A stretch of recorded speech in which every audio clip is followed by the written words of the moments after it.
ಕುಳಿತುಕೊಳ್ಳಿ. Thank you.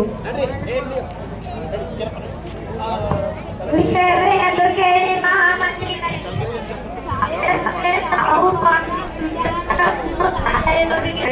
ವಿಷಯಗಳನ್ನು decide ಮಾಡಿಕೊಳ್ಳಲಿ. ಯಾವ ವಿಷಯ? ನೀವು ಮಣ್ಣು ಪಂಗಡ ಪರುಕಾರ ಕಪ್ಪವನ್ನು ಕೊಡುತ್ತಿಲ್ಲ ಏಕೆ? ಕಪ್ಪ? ನಾವು ನಿಮಗೆ ಕಪ್ಪ ಕೊಡಬೇಕೆ? ಕಪ್ಪ ಕೊಡಲು ನೀವೇನು ನಮ್ಮ ಒಡ ಹುಟ್ಟಿದವರ ಒಂದು ಬಳಗದವರ ಇಲ್ಲ ತಾಯಾಂದಿಗಳೇ.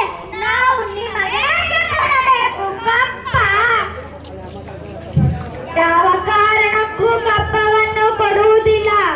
ಕಿತ್ತೂರು ನಿಮ್ಮಪ್ಪ ತಾತ ಮುತ್ತಾತಂದಿರು ಕಟ್ಟಿ ಬೆಳೆಸಿದ ಆಸ್ತಿ ಅಲ್ಲ, ಕನ್ನಡಿಗರ ಆಸ್ತಿ. ಹೀಗಿರುವಾಗ ನಾವು ನಿಮಗೆ ಕೊಡಬೇಕು ಕಪ್ಪ. ಯಾವ ಕಾರಣಕ್ಕೂ ಕಪ್ಪವನ್ನು ಕೊಡುವುದಿಲ್ಲ. ಅಂದು ಕಪ್ಪ ಕೊಡುವಿರೆಂದು ಒಪ್ಪಂದ ಮಾಡಿಕೊಂಡವರು ನೀವೇ. ಇಂದು ಕಪ್ಪ ಕೊಡುವುದಿಲ್ಲ ಎಂದು ಹೇಳುವವರು ನೀವೇ. ಇದು ಸರಿಯಲ್ಲ, ಇದು ನ್ಯಾಯವಲ್ಲ. ಕಂಪನಿ ಸರ್ಕಾರವನ್ನು ಒಪ್ಪೋದಿಲ್ಲ. ಮಾತನಾಡು. ನಮಗೆ ಆಜ್ಞೆ ಮಾಡಲಿಲ್ಲ ನೀನು. ಇದು ನಮ್ಮ ಜನ್ಮಭೂಮಿ. ಇದನ್ನು ಆಡುವ ಹಕ್ಕು ನಮ್ಮದು. ಕಪ್ಪು ತಿನ್ನೋದಕ್ಕೆ ಬಿಟ್ಟ ತಪ್ಪಿಗೆ ಕೂಲಿಯನ್ನು ಮೇಲೆ ಕೊಡಬೇಕೆ? ಮೋಡ ಮಳೆ ಭೂಮಿ ನೆಲೆ ಬೆಳೆಸುತ್ತದೆ. ನಾವು ನಿಮಗೆ ಕೊಡಬೇಕು ಕಪ್ಪ.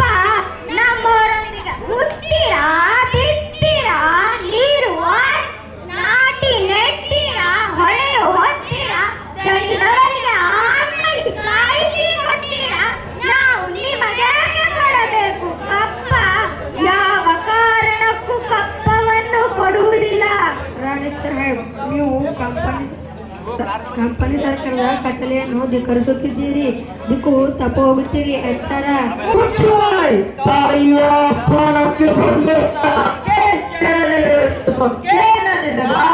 ಇಲ್ಲಿ ಕಟ್ಟಳೆ ಮಾಡೋ ಅಧಿಕಾರ ಇರೋದು ನಮ್ದ, ನಿಮಗಲ್ಲ. ಎಲ್ಲರೂ